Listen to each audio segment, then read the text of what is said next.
Thank you very much. Can everybody hear me okay? All right. So my name is Andrea Crook, and I am the CEO and co-founder of OptiSeis, a company specializing in high-resolution subsurface imaging and analytics for both the traditional energy space, oil and gas, as well as new energy economies, such as critical minerals, carbon capture, geothermal, and nuclear waste management. Today, I'm going to talk to you about how we developed EcoSeis technology for land footprint reduction through extensive collaboration with industry, other technology providers, and various funding agencies. Oops. We started working on this problem in 2020, and what you can see here is some forests from around the world. On the right-hand side are pictures from northern Alberta, and those lines that you see through the forest are seismic cut lines. In order to acquire seismic data for subsurface imaging, we need pathways through the forest so that we can safely deploy the equipment. Now, unfortunately, although modern cutting methods do allow for tree regrowth over time, that seismic footprint can remain in place for decades, and this can affect very sensitive species. This isn't just a problem in Canada, though. We see similar problems in South America, where they're exploring for critical minerals, Australia, Africa, around the world. So whatever we can do to reduce land footprint, we want to do. And this was an industry recognized. COSIA started working on, I think, as early as 2017. Our goal with the technology was to reduce this footprint by at least 35%.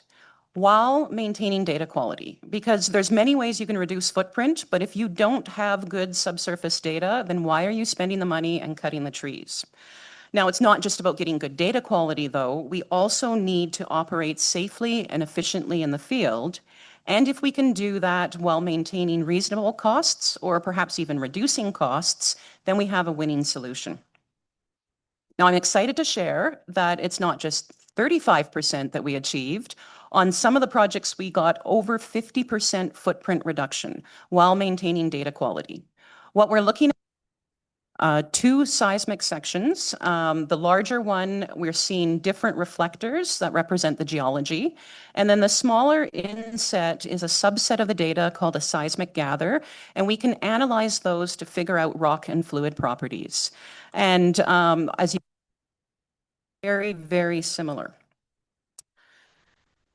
Now, what else is exciting is not only do we have the 50% footprint reduction, as well as maintaining data quality, we've also managed to reduce the costs of acquiring data. Now, that will vary location to location, depending on the field conditions. But on a recent project, we were able to acquire EcoSeis data at a 15% reduction compared to conventional data.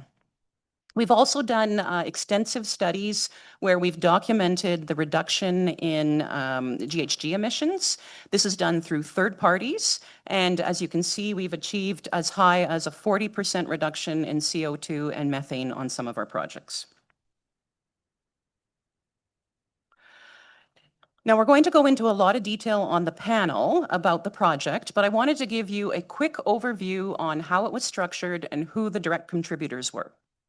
So in order to innovate in a well-established space like seismic imaging, we had to definitively prove that the technology was technically viable before we could even step foot in the field. Without technical proof, operators were hesitant to risk millions of dollars on a new methodology for seismic in the field. So we started out with desktop studies in phase 1 to prove that new methods of seismic could produce similar subsurface imaging results.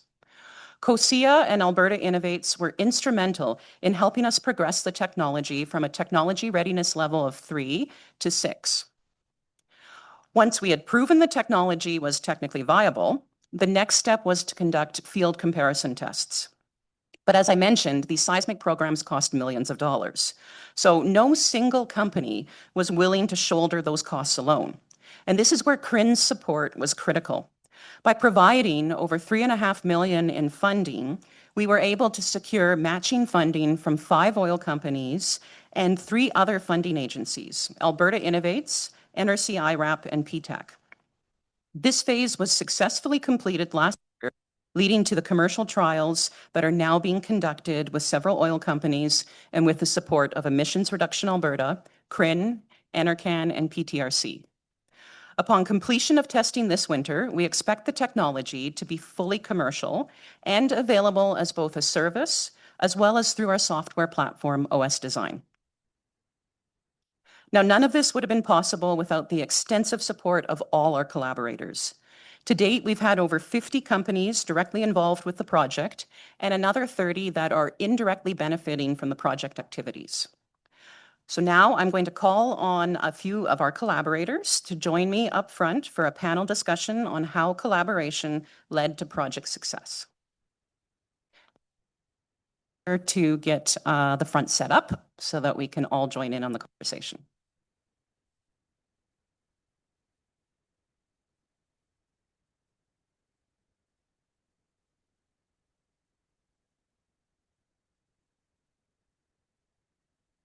Justin, Emily, John?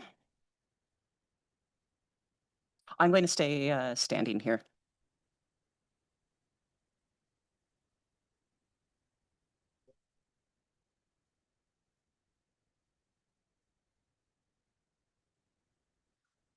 All right, to start the panel off, would you each please introduce yourselves and share with the audience which phases of the project you were involved in?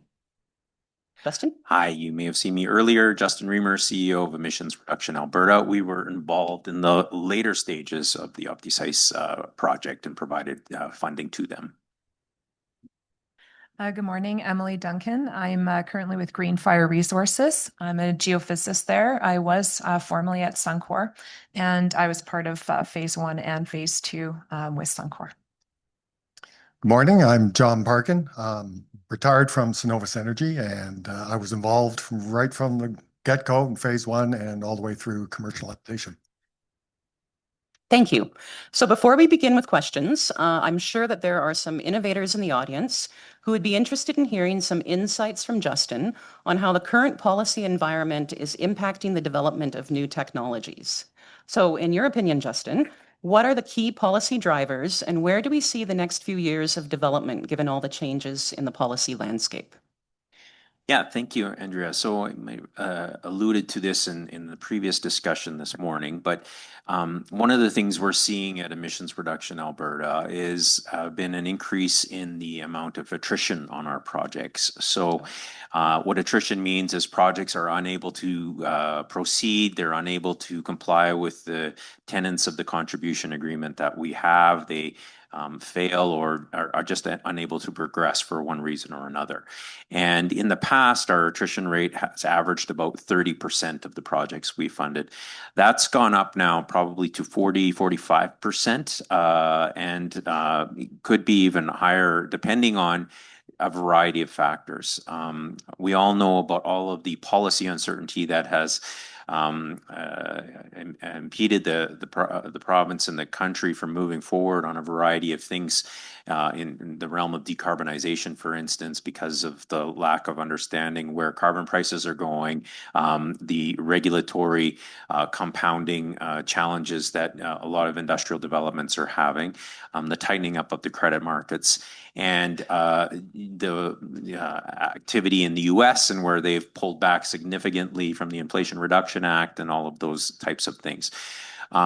So what we've actually responded by in Emissions Reduction Alberta is we've opened the funnel wider. So we used to have a pretty exclusive focus on decarbonization projects. We now look at things including water treatment, soil remediation, anything that reduces emissions writ large. And we're finding there's still a lot of deal flow. There's a lot of innovators there. We're getting record levels of applications in our competitions.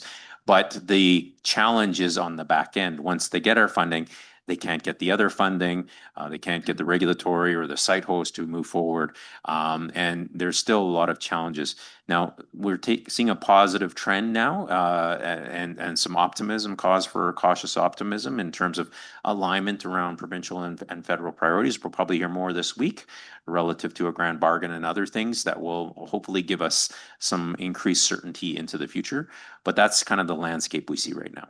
Well, thank you very much, Justin. And I will say, and we're going to touch on this a bit later in the panel, we were impacted on our project by regulatory uncertainty, and it did cause some unexpected changes that luckily we were able to work through. So let's return to the EcoSeis project specifically. As I mentioned, our goals on this project were twofold. The first focus was on the very specific question of how to solve the land footprint issue inherent in conventional seismic data. But we also recognized that whatever tools were proposed, we had to ensure that the subsurface data quality was maintained and the technology was safe and efficient to operate in the field. To solve the second side of the equation, we looked at how to take an existing technology, such as conventional seismic, and improve it by applying modern processing algorithms and novel field implementations. By focusing on the problem from this perspective, we were not inventing a completely new technology, but rather innovating on an existing one. So I'm going to direct this first question to John. As you mentioned, you were involved in the project from the very start. And as you know, technology development can be quite challenging within high capital and operating cost industries. So for obvious reasons, it can be very difficult to develop, test, and commercialize new technologies that put millions of dollars of assets and operational costs at risk. What was it about the project that made Cenovus want to participate? Yeah, thank you. So we started right off as a partner with COSIA, and we wanted to have something in our toolkit to mitigate the footprint that seismic was creating in the boreal forest. So what worked really well with this was having a bunch of collaborators that we could share the costs of the innovation. Cenovus's chief technical officer has his favorite phrase, which is fail fast, fail cheap, fail safely. So in innovation, and you're just talking about the attrition rate there are failures, and you got to expect failures, and you have to expect to fail along the way and try something different. So what worked out really well on this was that sort of that fail cheap, and we didn't fail, fortunately, but there was the opportunity to collaborate with a number of other oil sands companies and work through all the issues in a stepwise fashion so that we are not committing huge amounts of capital up front, but we're able to develop the technology. And in this case, you know, Andrea was talking about the initial desktop workup of the technology. This was done with live data that Cenovus had acquired a densely sampled seismic survey, which could be reconfigured into any kind of format you wanted. So as a result, we were able to get really comfortable in the early phases that this was going to work. Now we needed to understand whether it would work efficiently in the field and whether we could do it safely. So Cenovus, by stepping through this whole program along with our partners, it was the opportunity to incrementally increase costs, but incrementally increase our knowledge so we can get to that commercial phase. And we're very grateful to Cenovus for that high density data set. To date, we've actually tested out 35 different seismic acquisition geometries. Multiples of those were EcoSeis, but we're also looking at different methods of conventional or other irregular acquisition to really test and see what works and what doesn't. And speaking to your point, Justin, one of the very early tests in the first 5 data sets, we pushed one of the data sets as far as we could, and it failed. And that's that whole failing fast. We want to know where do things break so we can figure out how to make them better. So I'm going to move on to Emily now. You've also been involved in the project from the start, but in different roles. And as you saw the technology progress from initial models in phase 1 to the actual field trials in phase 2, are there any insights you can share with other technology developers on how to build trust with an industry partner? Great. I think this is a really valuable question, actually, because technology without industry partners can be really challenging to develop. And obviously the uptake following that can be really challenging. So I think the first piece is a clear purpose. Like you spoke about, Andrea, the purpose of the project overall, but understanding what the clear purpose is, moving from phase 1 to phase 2 was critical in getting buy-in from our companies, which was Suncor at the time. I also think that demonstrating the value, you said, some things failed early on, some things didn't, but there was clear value with very little input really financially from us. So I think that was good. So to again have trust that there was going to be value coming from phase two. And I also think that understanding the value drivers from the industry partners perspective is critical, right? So we can science anything we want to death, and I'm a scientist, I like sciencing things, but ultimately the decision makers need to see how is this going to impact us, not just from an environmental footprint perspective, but from a data quality perspective. Can we still use the data in the same way? And also it's always an advantage if we can show the same value of data at a cheaper cost, which did end up occurring in this project, which was awesome.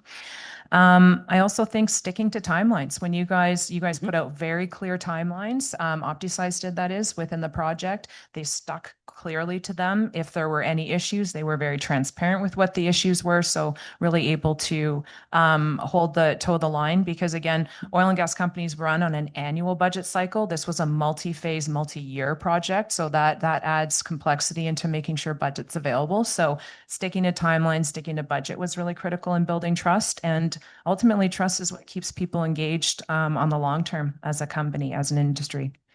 And then also understanding that engagement and I guess the comparison of what the past quality was, the past timelines, the past emissions that were done per project, and being able to understand how that compares this new technology, that also builds trust, just because it's, I guess, putting your money where your mouth is. Yep. Yeah. Yeah, and speaking to Emily's point on that, we had to not just test the new technology, we also had to run the exact same tests on the conventional technology. So that was an important part of the timeline, and an important part of the first test in the field. We didn't just go to the field to test EcoSeis. We went to the field to acquire both a conventional program and an EcoSeis program together, so we would have a direct apples to apples comparison. So I'm going to go back to Justin now. You joined the project in phase 3. We're very grateful to Emissions Reduction Alberta. They have funded the project for $5 million. That's enabling us to go and do those final commercialization tests. So obviously you're interested in the footprint reduction, but what were you looking for specifically in a project in order to fund it? And why was this project in particular of interest? Yeah, great question. So in terms of the criteria ERA has for funding, they are broad. Obviously, we want to look at the amount of environmental benefit, the amount of emissions reduction enabled by a technology. Interestingly enough, we've modified our approach over the past couple of years, where we're not looking just simply at direct GHG emission reductions, but indirect GHG emission reductions as well, because we want to be facilitating things in investment in software and critical minerals and those kinds of things, which have an indirect GHG benefit. And one of the other areas we are looking for is ancillary environmental benefits, whether they be water, land disturbance, or other attributes. This novel approach ticked the box in that it had some great environmental attributes not seen in other projects that we had in our basket, quite like OptiSeis had done in their novel approach. But we're also looking for a track record. Is the technology real? Does it work? And through their proven demonstrations in their earlier phases and working with other trusted partners of ours, we could validate these folks do what they say they can do. We have seen the technologies independently verified. We can validate that it has that benefit. And coupled with that is the team. And who are the people within OptiSeis? Do they have the capacity to deliver on this next project? Do they have an industrial partner? And they did, which is not easy to do, to get the participation of COSIA and primary producers. So we're looking for all of those attributes when we're evaluating technologies to determine should they proceed to funding. And OptiSeis checked all the boxes for us. Thank you. That's very nice to hear. So we're going to move on now and talk about measuring project success. This may be the hardest question to answer, and the process to get to the answer likely differs. So it's a question for all of you. In looking at developing new technologies, how do you define success? And what do you think it takes for a technology to be successfully commercialized? I'll jump in. I think it starts with defining what problem you're trying to solve, right? You don't develop technologies in absence of a problem you solve. So you're going to measure your technology against that problem statement and whether you're achieving a solution that is going to be economic, that is going to be less environmentally impactful, both as a footprint on the ground and emissions as well. Yeah, right.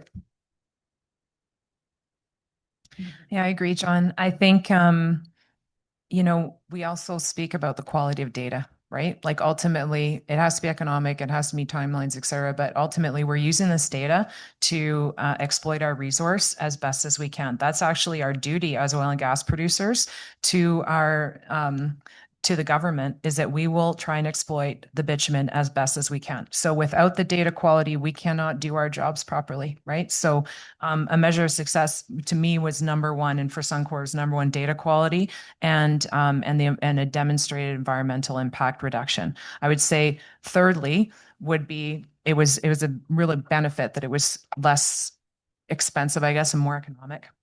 I think the other piece, when we talk about measuring success, it's that at Suncor anyway, we had a commercialization and a new technology process. We had to be able to go through that. So each of those individual gates, it's a gated process. Each of those individual gates have different measures of success. So it does start with proof of concept on tabletop studies, which we did, but then pilot in the field, which we did, and it was successful. So there's also been a gated approach within industry that requires commercialization.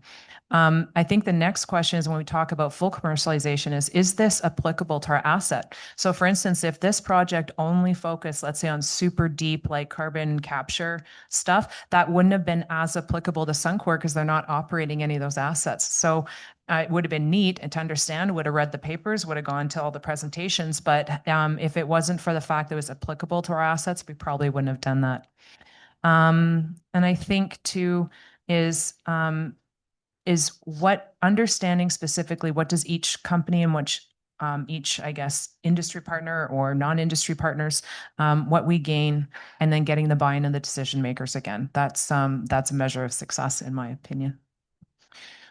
So from a broad ERA perspective, what we look for in terms of whether a project or commercialization is successful is when we fund a project, we set up a series of milestones together with the company as to what they're going to deliver as they try to progress from a TRL, say 6 up to a 9.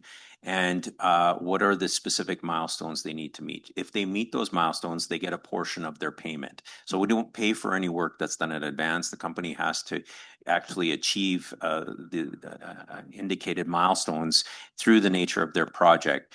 And so if they achieve those milestones, and whether or not the data comes back as anticipated or works as planned, if it doesn't, that's fine. What did you learn through that, and how are you adjusting? And we do often have to adjust milestones given what is happening on the ground as technologies progress. That's the nature of innovation. It's always adapting. I'm always signing off on contract amendments to change milestones and dates and times and other scoping things. But we're very flexible within that. What's really cool about our portfolio is of 300 projects we funded, 175 have been completed to date. And of those 175, 50% of them have commercialized. So half of our portfolio has successfully commercialized, has scaled, has gotten adopted into market, has made sales. And so, the typical metrics we look for on that end is, what are the environmental benefits that were achieved? How much GHG reductions was there? What was the economic investment? What were the funds that were leveraged? How many jobs were created? All of those great things. But really, what we want to see is TRL progression and a sharing of learnings. What did the innovator learn through their project and its development? And then then at a high level, we want to be able to aggregate and share those learnings more broadly. I actually really like the comment on scaling, and that's something I think from an industry perspective, partnership, that's important too. Some of the early testing, I think there was phase one was 2D lines, for instance, Yep. instead of 3D. And so 2D, if you can't show that you can scale 2D data, seismic data up to 3D seismic data, then it's not as applicable. Right. So the scaling, and also if at different size sites, like, and again, I'm speaking more broadly on technology rather than seismic data specifically, but is this scalable, right? If you can demonstrate it, let's say we only had, we were testing a certain type of seismic sensor, but there were only 100 of them in the world, or one source type, and there was only one of them in the world. Well, then that's not scalable to a realistic acquisition from a commercialization perspective. That would still be in pilot phase. So I think from a commercialization, scaling is critical. And scaling is exactly what we want as the innovator. We are running a for-profit business. So at the end of the day, we want to sell our products and services. It's great. Part of growing the company is meeting all the metrics that Emissions Reduction Alberta or CRIN or Alberta Innovates is looking for. You want to see increased productivity, growing the company.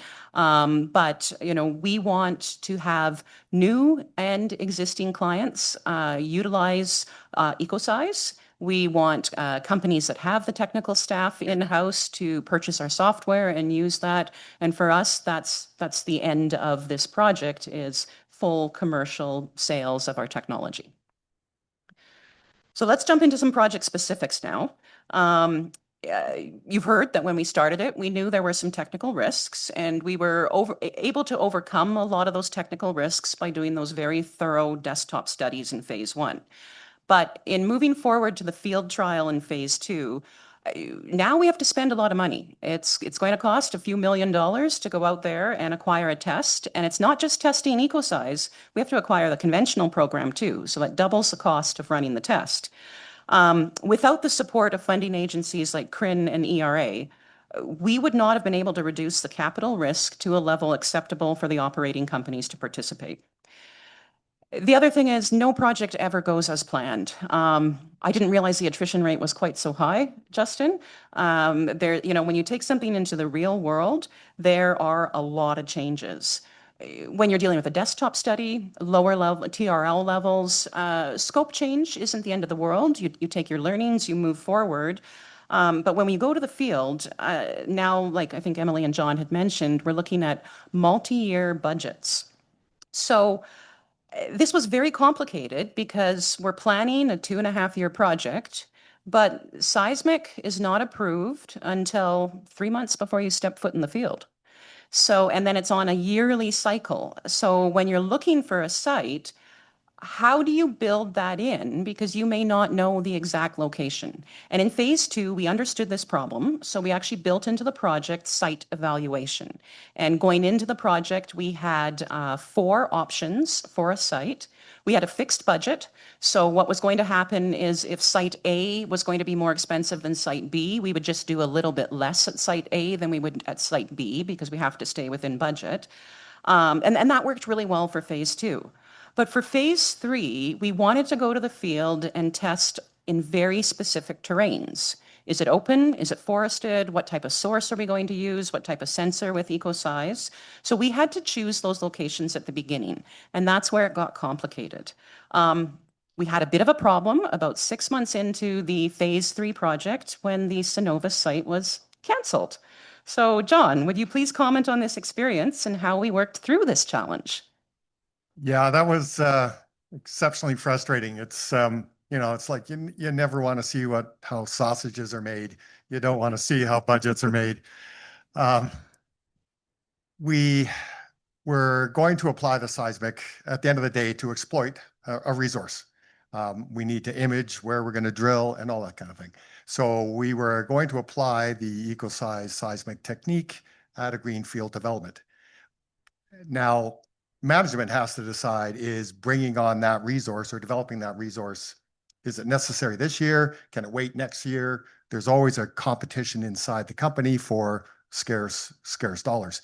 And while we initially had buy-in, because we were confident as far as G&G that this technique was going to work.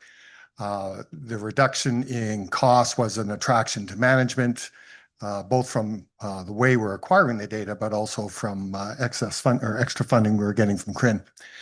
So that was great. And then management pulls the rug out from underneath us at the last minute. And we had to battle and explain why this was a great thing to do right now. And it's just an internal sales effort, really, to explain to management why this is the right thing to do at this moment. If we delay it a couple of more years, it's going to be much more expensive. And those are just some of the big company challenges you have. You can't get around those. Yeah. And we were successful.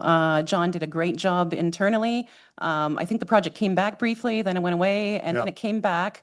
But it came back on very short notice, which presented the challenge for us because now we had 2 weeks to get everything ready to go to the field.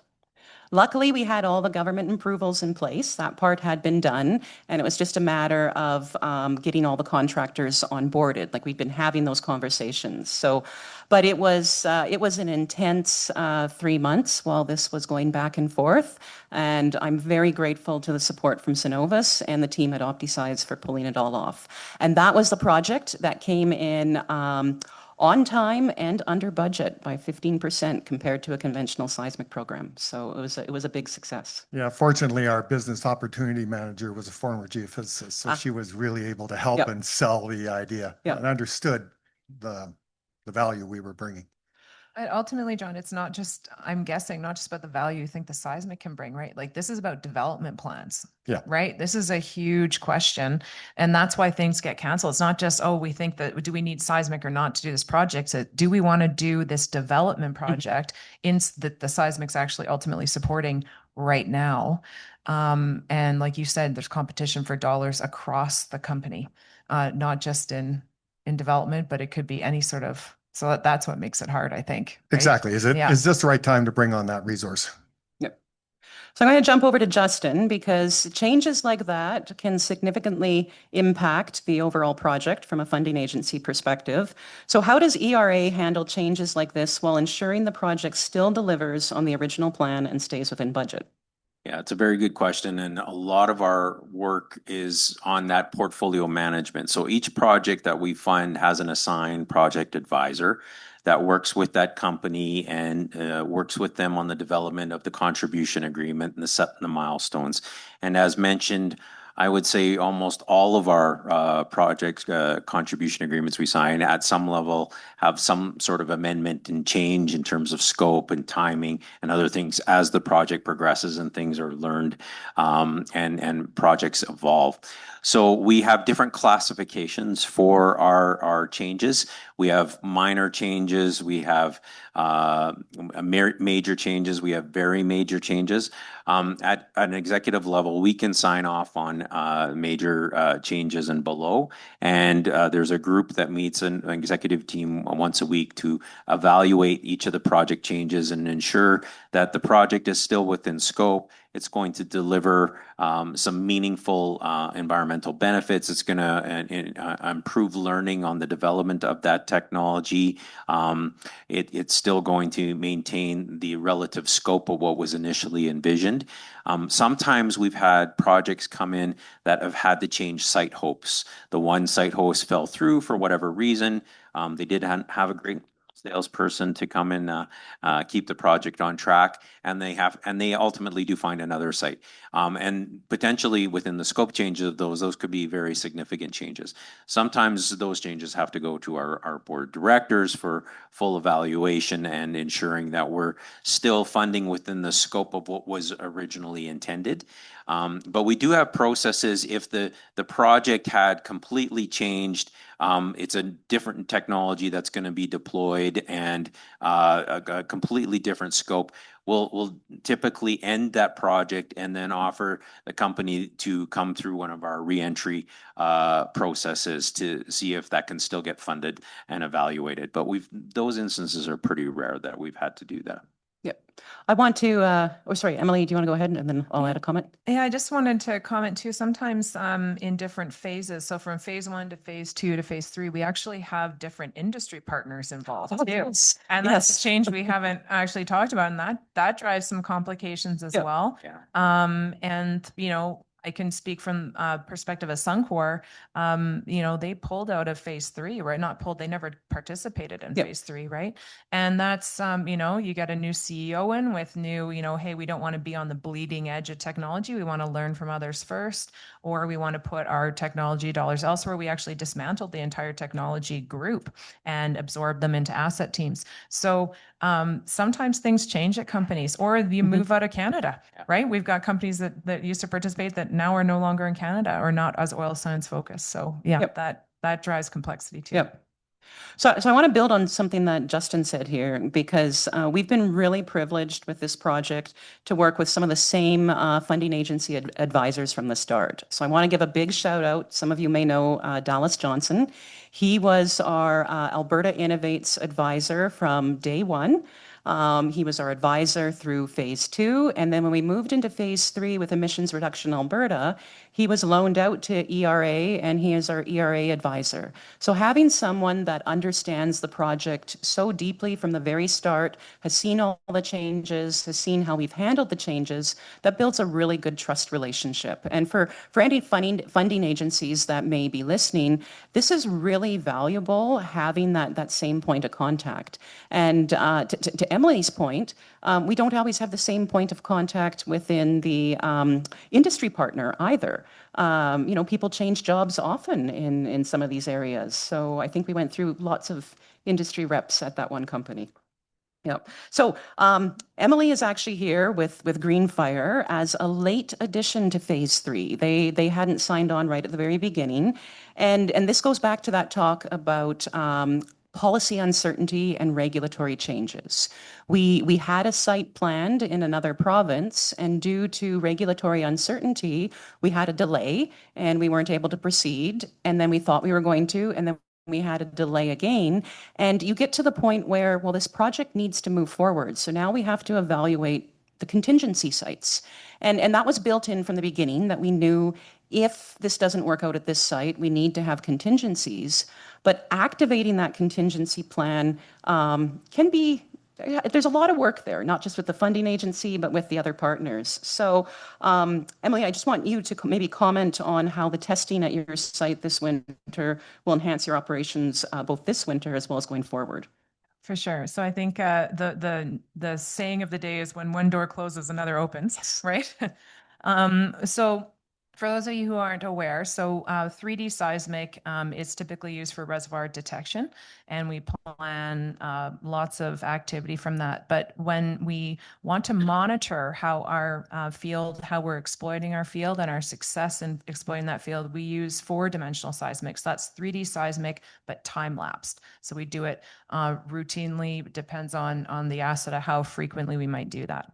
So with our asset, we're doing a 4D shoot, and we're trying to basically exploit as best we can and optimize that exploitation. So what we're getting this year, like our last seismic shoot would have been, I want to say approximately for probably 15 plus years ago. So we want to ensure that would have been older orthogonal data. So we wanted to ensure that we can get that same quality of data with the EcoSeis approach. So that's going to be a major savings for us cost-wise. But again, we want to, it's already been proven that we can get the same quality data, but the proof of concept, because Greenfire is new to EcoSeis, period, right? So I have to get my whole management on board because they weren't part of the past. So again, one door closes, another opens. So it'll be a proof of concept for Greenfire. So we'll be doing that. And that means that we'll also be able to use the EcoSeis approach for any future 3Ds that we do in new development areas, right? So again, it's cost savings, less environmental impact. We've got a fairly keen eye on environmental impact in this company. So those are ways that we feel that we'll learn from this for the future. Well, thank you very much, Emily. We are very grateful that you are participating, as we want things to remain on budget and on time, and that's required some shifting around of what happens in each milestone. So you've all kind of mentioned that the phased approach was helpful in the project. Are there any other unique aspects to the project that helped in the assessment of whether or not you would participate? And this is just a question for all of you.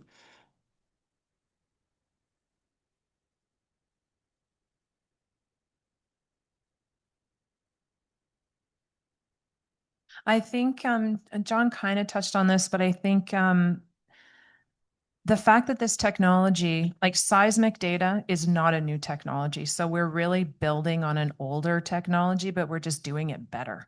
So I guess from a technology standpoint, it's not like we're trying to sell seismic data. We're just trying to sell it, doing it better with an environmental lens, basically. So I feel like that really helped. You know, I wasn't trying to educate people on what seismic data was, although it does take some of that for some of the decision makers. That's one thing I would say. Yeah, the style of seismic we are acquiring, we're zigzagging forwards, but we're doing it in a parallel way. The lines are all parallel. And Emily and I worked at previous companies where we used a parallel style of linear but parallel geometries, and we already knew that that was an effective way to go out and acquire seismic, and we're continuing to use that. So this was a variation on a theme. So we're fairly comfortable early on that this had a high chance of success. And you two, I would say, are early adopters in that space because there are still places around the world where they're like, you want to do what? So we're very grateful to the companies that embrace innovation. And what part of the innovation in our technology is the fact that computer algorithms have advanced so much that we can do a lot more in processing than we were able to do even 10 years ago. I would say too, I would say the regulatory landscape impacts these decisions, right? So Absolutely. from a caribou protection, and this is why maybe it's not as much of an issue in other parts of the world, is that these straight lines that John was referring to, they actually add access for predators to caribou to have really direct lines of sight for them. So I think that it does help, you know, if when policy changes and we're made more aware as an industry about some of the impacts that our activities are having, then that does allow a selling point now that we're aware of it, Yep. right? So 25 years ago, 30 years ago, when we were first starting 3D, nobody thought of these problems. They sort of arose as the technology developed.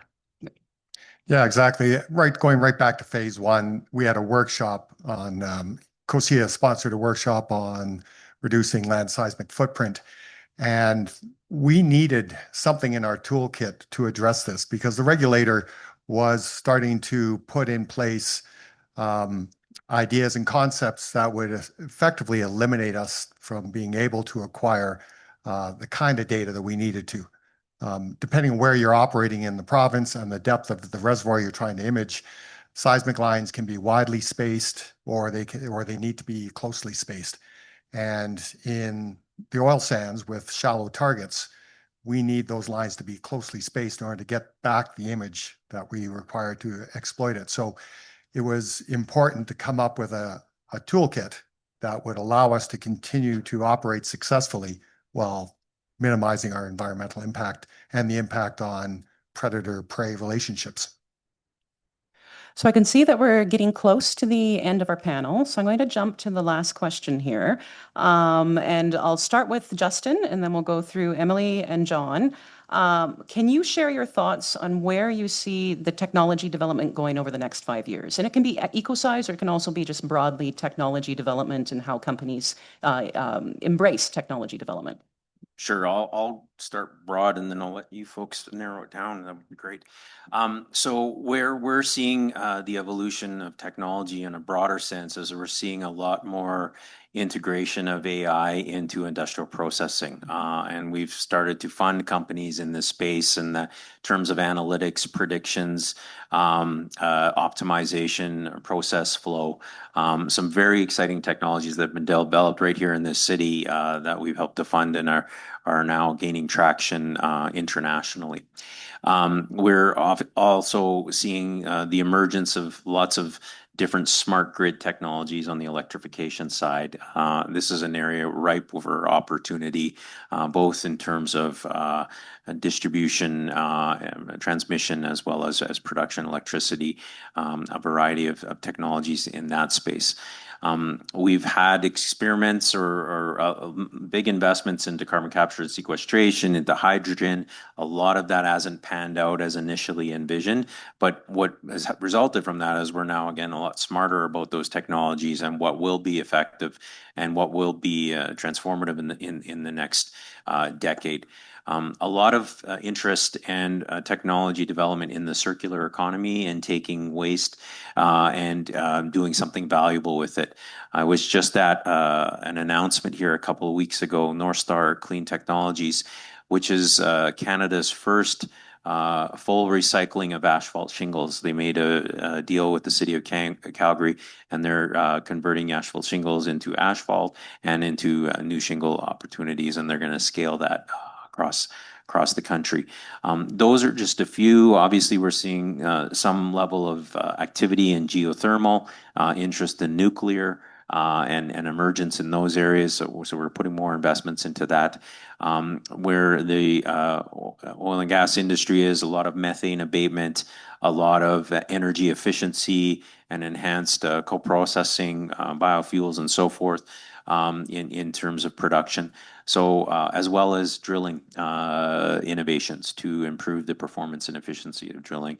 I'll mention one more. I was just near Didsbury on Friday at the first commercial demonstration of lithium extraction. So they're drilling a well 2.5 kilometers down near Didsbury, and they will be able to extract the water from the reservoir, filter it out, and extract lithium. So that was one of our projects, E3 Lithium, that is now into commercial scale drilling. A very exciting development there. So there's all kinds of things going on in different pockets of this province. I would say the overall theme from what you're saying and what I'm thinking is do more with less, right? It's over and over and over again. When I think about broadly from a data perspective, I think I agree with you. Sort of how do we digest the amount of data we have and have it come together in a meaningful way, so that from a geophysics or subsurface perspective, we can predict better. Again, doing more with less, or doing more with what we actually have, because we're acquiring so much data right now. I think that from a bitumen perspective and extracting, I think there's lots of ongoing pilots for solvent technology. So one of the main value drivers, both economically and environmentally, is how much steam it takes to get, which is very energy intensive, to get the bitumen out of the ground. So that's measurement is steam oil ratio. So anything that can get the steam oil ratio down, solvent being one of them, that's an option. And then some things I've seen in past lives were using the heat that's already in the reservoir in a SAGD asset, and how can we use that as geothermal heat, right? So yeah, lots of interesting stuff coming up in the next 5 years. Yeah, there's that saying, if it ain't broke, don't fix it. That does not apply to our industry. You cannot stand still. You constantly have to innovate to drive costs down. If you're not driving your costs lower and lower, investors are going to put their money in different locations, and you're not going to see the kind of growth that the investors want to see out of your company.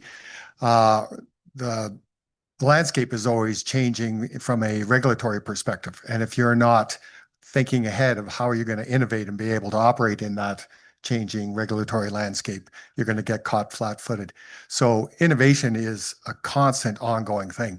I remember I was having a one-on-one with my vice president years ago, and I said, so, what kind of keeps you up? What main problems are you trying to deal with?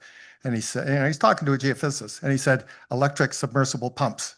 Like, it's a little hard for me to handle to help you with that, but not, because where we went with that is by measuring the vibrations in the wellbore from the pumps operating. We could start through using machine learning. We could figure out when those pumps are beginning to fail. You want to run that pump as long as possible to, because it costs money to replace, right? So you don't want to remove a still usable pump. So being able to predict when a pump's going to fail and do the maintenance on a scheduled basis, again, reduces costs. So all these kinds of innovations, you constantly got to be thinking about them. And with that, I'm going to close off and just touch on 3 things you mentioned that are the core to our future innovation: predictive algorithms and machine learning. And that forms the basis where. So with that, our panelists here for participating in this discussion, and thank you for your support of the EcoSeis project. We've really enjoyed working with you.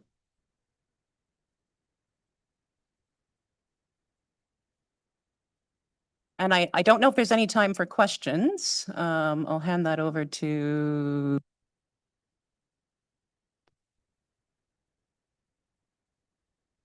But while we're looking for questions, I do have a gift. OptiSeis is developing EcoSeis technology for footprint reduction. So we have some OptiSeis to give everybody. This will be my second pair.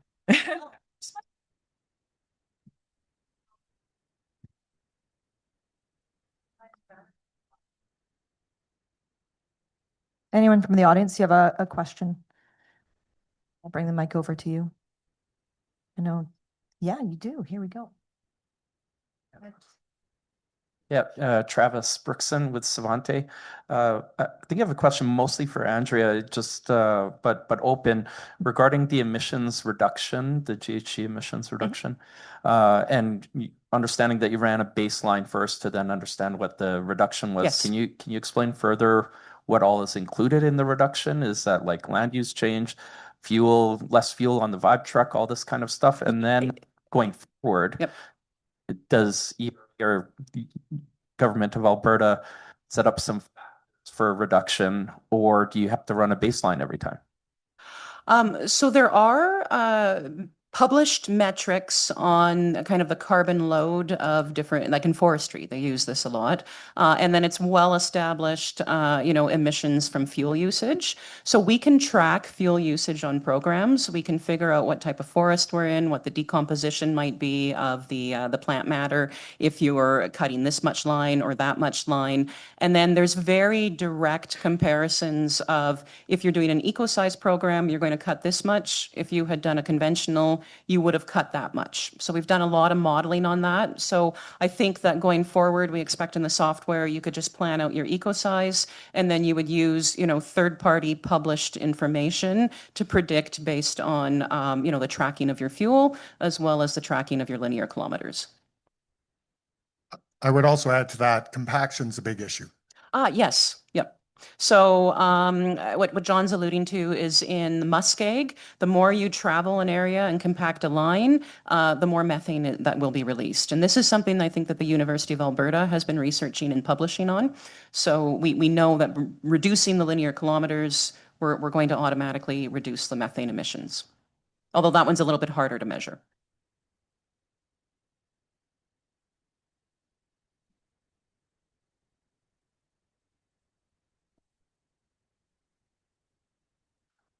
Richard Piercy, full disclosure, I'm with OptiSeis. Curious about the question. Well, it's an observation as much of a question. I heard people mention scalable this and that sort of thing, but in this whole thing, and I'm relatively new to OptiSeis, I come from a sort of totally different world. It strikes me that there's other things that have come out of EcoSeis than just reducing emissions and lowering the cost of the seismic. And the thing that pops to my mind is the OS design software. So there's connections with any good invention that comes out. There's connections to the past and there's connections to the future.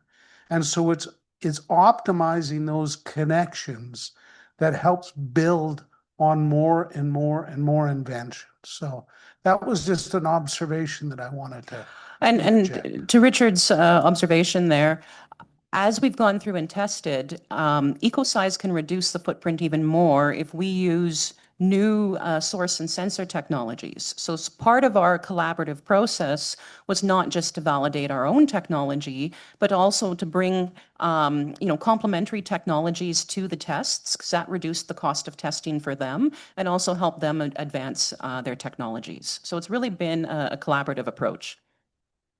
So speaking on that collaboration approach there, so I'm a collaborator myself, and I know it takes extreme effort. I would actually like to just, like, if you can describe, I don't think that most innovators or most industry people really understand the amount of effort.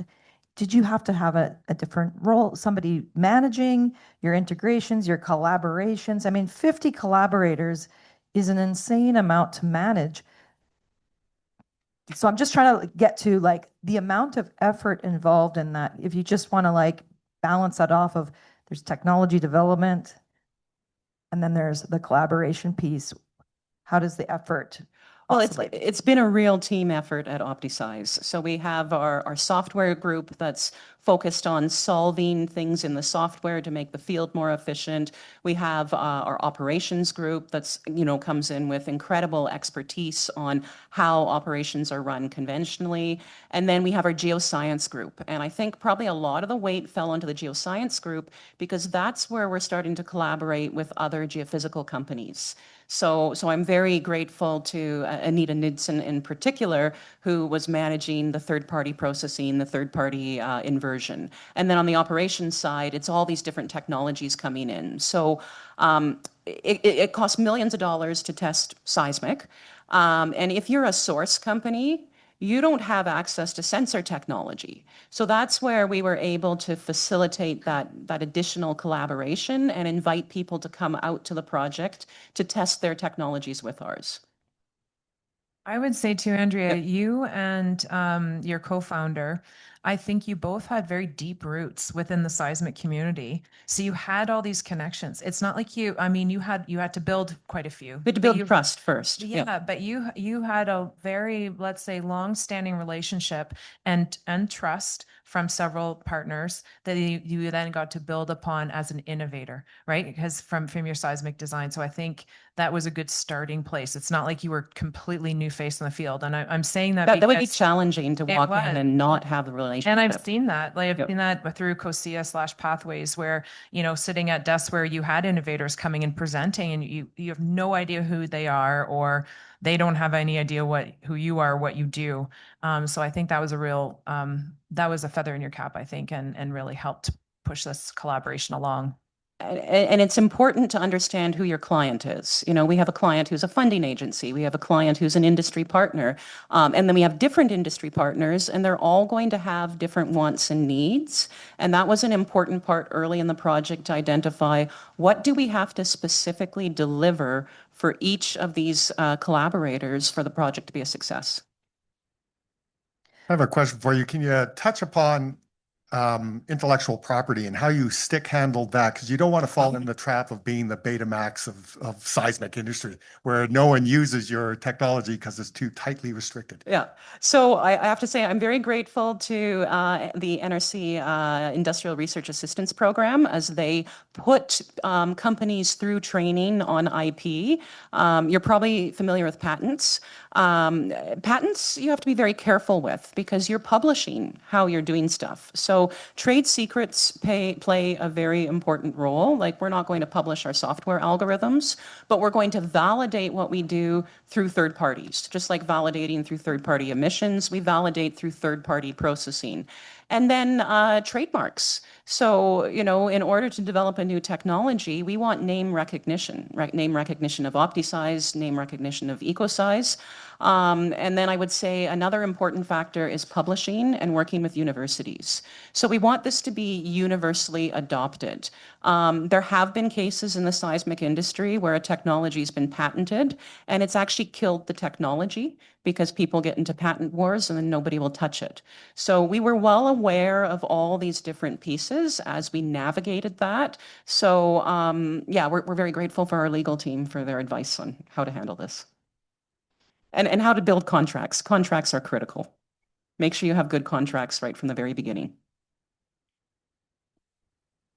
I think we have time for one more question. I have one if needed, but is anyone else in the audience?